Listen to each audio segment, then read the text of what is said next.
होली में चोली सर्दी आइल छीक छीक करता। होली में चोली सर्दी आइल छीक छीक करता, छीक छीक करता। हमार लहंगा से जीजा रंगवा लीक करता। हमार लहंगा से जीजा रंगवा लीक करता।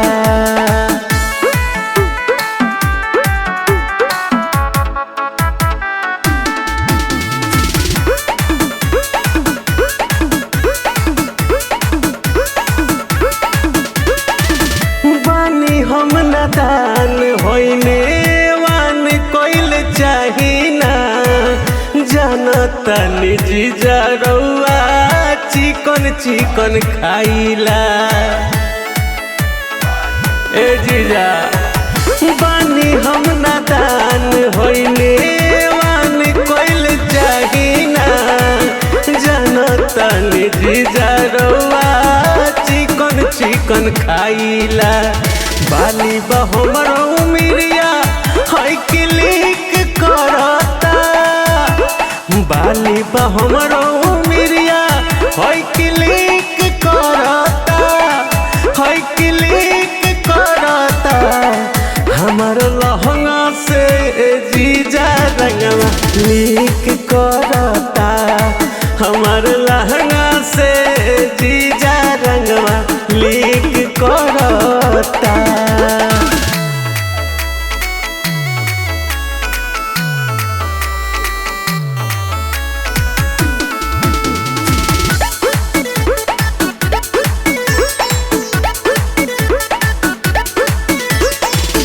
रंगवा के घोर रंग देव पोरे पोर जी। लाल सब अंग कोई देव गोर गोर जी। रंगवा के घोर रंग देव पोरे पोर जी। लाल सब अंग कोई देव गोर गोर जी। लस लस करे लहंगवा चिक चिक करता। लस लस करे लहंगवा चिक चिक करता, चिक चिक करता।